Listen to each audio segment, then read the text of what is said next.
As Olimpíadas sempre foram vistas como a grande celebração da humanidade.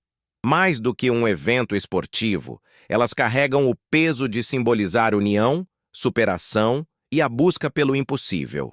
É nesse palco que atletas de todas as partes do planeta colocam em jogo não apenas medalhas, mas também o sonho de uma vida inteira. Cada suor derramado nos treinos, cada renúncia, cada dor, cada sacrifício, tudo culmina naquele momento diante dos olhos do mundo. Para muitos, estar ali já é a vitória máxima. Para outros, a glória só existe se vier acompanhada da conquista, do pódio, da medalha que eterniza o nome na história.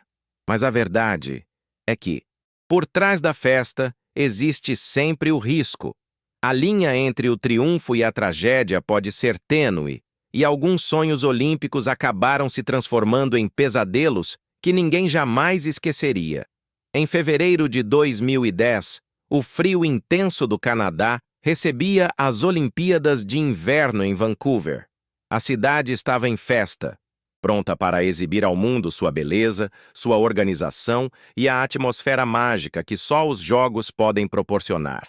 A cerimônia de abertura estava marcada para aquela mesma noite, mas, horas antes, um acidente mudaria tudo. No Whistler Sliding Center, localizado nas montanhas ao norte de Vancouver, os atletas do LUG estavam em seus últimos treinos oficiais. A pista era um espetáculo por si só, uma obra de engenharia projetada para ser a mais rápida e desafiadora do mundo. Eram 17 curvas que obrigavam os competidores a encarar forças capazes de esmagar seus corpos, velocidades que beiravam 150 km por hora, exigindo uma precisão quase sobre-humana. Desde os primeiros treinos, vários acidentes já haviam acontecido. Alguns atletas haviam se machucado seriamente, mas todos sobreviviam. Ainda assim, os comentários sobre os riscos aumentavam a cada descida.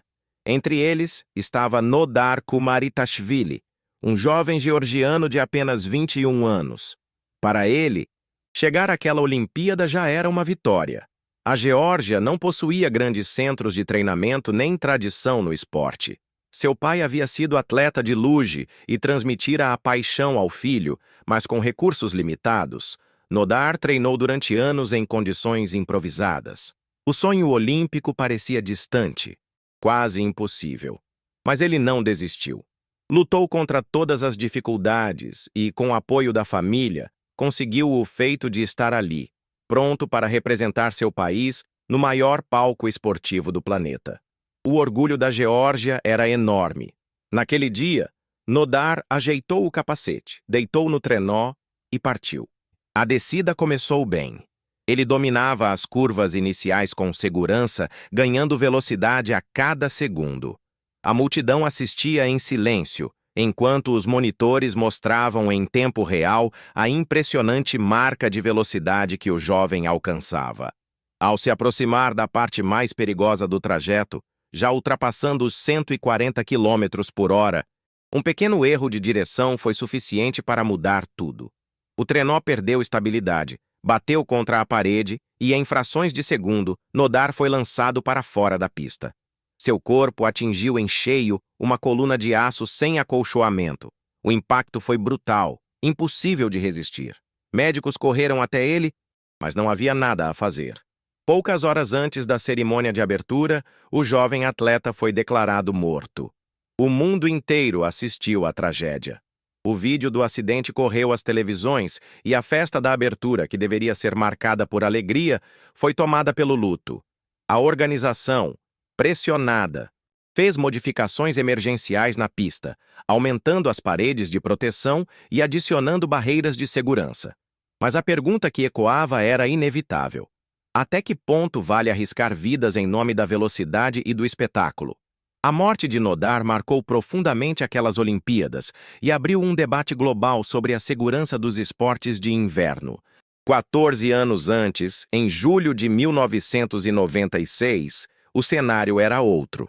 O calor do verão americano tomava conta de Atlanta, que vivia o clima contagiante dos Jogos Olímpicos. O Parque Olímpico Centennial era o ponto de encontro de milhares de turistas, atletas e moradores que se reuniam para assistir a shows gratuitos e celebrar juntos o espírito olímpico. Naquela noite, o parque estava lotado, com música ao vivo, risadas, famílias inteiras vibrando com a magia do evento. Alice Hawthorne, uma mulher de 44 anos da Geórgia, havia economizado por meses para viver aquele momento ao lado de sua filha adolescente. Para ela, era a realização de um sonho. Ver de perto os Jogos Olímpicos, sentir a energia daquele ambiente e proporcionar à filha uma lembrança para toda a vida. Enquanto a banda Jack Mack and the Heart Attack animava a multidão, Richard Jewell, um segurança voluntário, fazia sua ronda.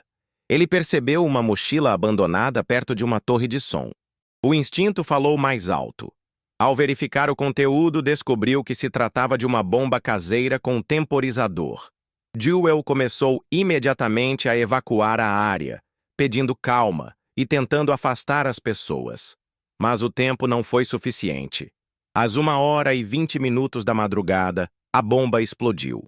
O parque, que segundos antes transbordava alegria, mergulhou no caos. A explosão lançou estilhaços de metal em todas as direções. Pessoas correram desesperadas, muitas caíram e foram pisoteadas na tentativa de escapar. Alice foi atingida pelos fragmentos e não resistiu. Sua filha sobreviveu, mas o trauma daquele momento nunca mais sairia de sua memória. Mais de 100 pessoas ficaram feridas. O atentado mudou a forma como a segurança passou a ser tratada nos Jogos. Até então, acreditava-se que as Olimpíadas eram uma espécie de território neutro, blindado contra atos de violência. Depois daquela noite, essa ilusão acabou. As medidas de vigilância se tornaram muito mais rígidas e a imagem do evento como um espaço seguro e intocável nunca mais foi a mesma. Alice Hawthorne foi a vítima que simbolizou a perda da inocência olímpica. Voltando ainda mais no tempo, chegamos a fevereiro de 1992, nos Jogos de Inverno de Albertville, na França. Uma modalidade radical chamava a atenção: o speed skiing, ou esqui de velocidade. Não havia nada parecido em termos de adrenalina. Os atletas desciam pistas inclinadas em linha reta, atingindo marcas de mais de 200 km por hora. O risco era evidente, mas a emoção era proporcional. Nicolas Bochatai, suíço de 27 anos, era um dos grandes nomes daquele esporte. Dedicado, disciplinado, ele se preparara durante anos para aquele momento. No dia da final, Nicolas fazia um treino de aquecimento em uma área próxima à pista oficial.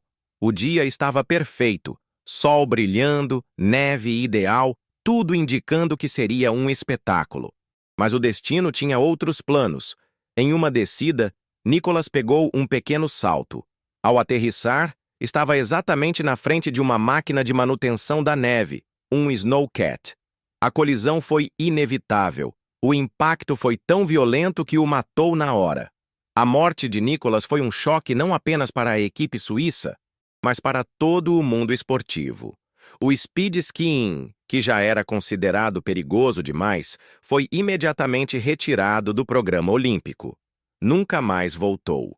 O acidente serviu como alerta de que a busca por adrenalina não podia ultrapassar os limites básicos de segurança, mas as tragédias olímpicas não se limitam ao gelo ou à neve. Em julho de 1912, em Estocolmo, na Suécia, aconteciam os Jogos Olímpicos, que ficaram marcados por uma maratona devastadora. As temperaturas passavam dos 30 graus, um calor sufocante para uma prova de mais de 40 quilômetros. Naquela época, não havia estações de hidratação como hoje, nem equipes médicas preparadas ao longo do trajeto. Era o atleta contra a estrada, contra o sol, contra seus próprios limites. Francisco Lázaro, português de apenas 21 anos, fazia sua estreia olímpica. Ele era o primeiro maratonista de Portugal, carregando nos ombros a esperança de todo um país. Determinado a se proteger do sol, seguiu um conselho equivocado. cobriu o corpo com óleo e cera, acreditando que isso evitaria queimaduras. O efeito, no entanto, foi devastador. O produto bloqueou a transpiração, impedindo que o corpo liberasse o calor. A cada quilômetro, Francisco ficava mais sobrecarregado. No meio do percurso já apresentava sinais claros de exaustão. Mesmo assim, não desistiu. Queria honrar sua nação, mostrar que Portugal tinha força no cenário esportivo mundial, mas o corpo não aguentou. Por volta dos 30 quilômetros, ele caiu no chão, inconsciente. Foi levado a um hospital em Estocolmo, mas as condições médicas da época eram limitadas.